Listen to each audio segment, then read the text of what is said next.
We have to be prepared. NATO has to be prepared. We see Putin in Ukraine trying to redraw international boundaries by force. For the first time since the Second World War, we've got full-scale war in Europe.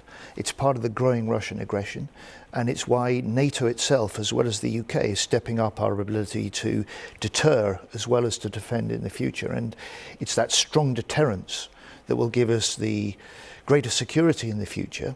But part of the deterrence is not just making our forces stronger, it's making our industrial base stronger. So the big defence investment, by diverting funds from overseas development aid, will go into reinforcing the British industrial base, more jobs in every part of the UK. So just to be really clear, this is incredibly serious. Are you actually telling people you expect there in the next few years to be some form of attack on this country? But the world is more uncertain, the tensions are greater, but we prepare for war in order to secure the peace. Kuenssberg drills for particular skills, Healey provides rhetoric. The collision reveals the discrepancy between hard proof of impending danger and headline-grabbing warnings. Make sure you like and subscribe. But you're talking about this review presenting a whole new vision that comes with a price tag. And there are many people in the defence world who think actually the 2.5 doesn't cover all the existing things we're already doing, let alone what might happen in future. So I'll ask again, do you have a guarantee from the Treasury that ultimately this country will spend 3% of national income on its defence? That would be a significant extra chunk of spending. We have an extra $5 billion this year. We have a historic commitment to increasing defence spending to 2.5% in 2 years' time. We haven't hit that level since Labour was last in power in 2010, and an ambition to meet 3% in the next Parliament. So it's still just an ambition. But you know, Secretary of State, it is also going to be about how much. The head of NATO has said that. President Trump has said that. The pressure will be on for countries to commit to 3.5%. So will you sign up to that? Because it sounds like you feel you can't. Well, we've made a historic commitment to increase defence spending, the largest increase since the end of the Cold War.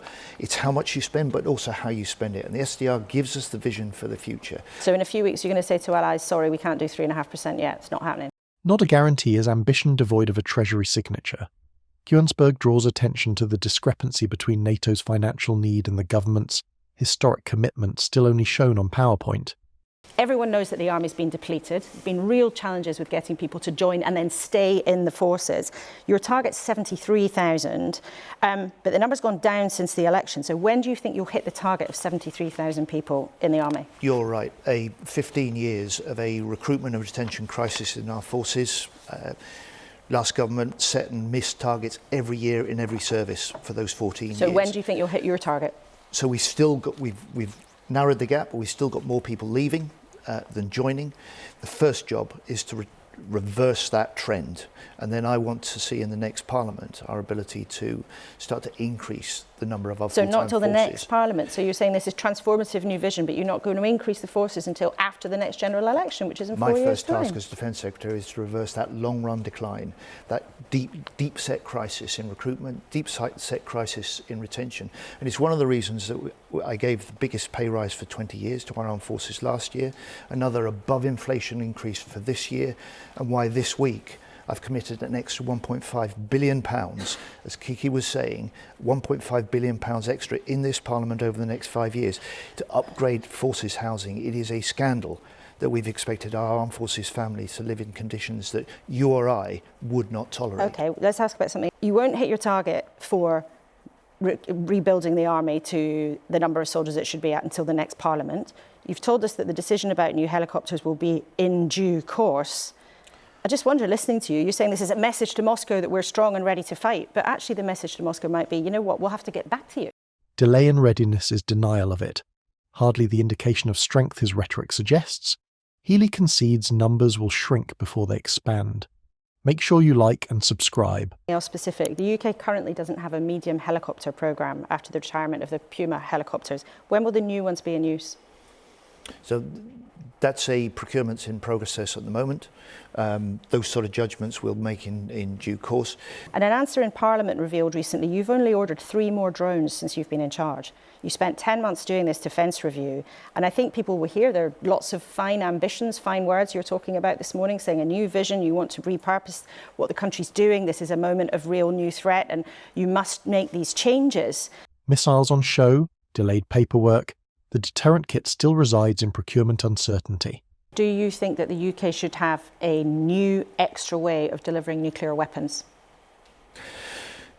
Well, the SDR tomorrow will talk about the new threats that we face. And I won't get into the sort of discussions that need to remain private, not public. But my job as Defence Secretary is to make sure that we defend the country. And I want to make a broader point about the nuclear deterrent, which is this. On the most important questions, Britain's nuclear future, Healey presents opacity rather than clarity, leaving both friends and enemies to project.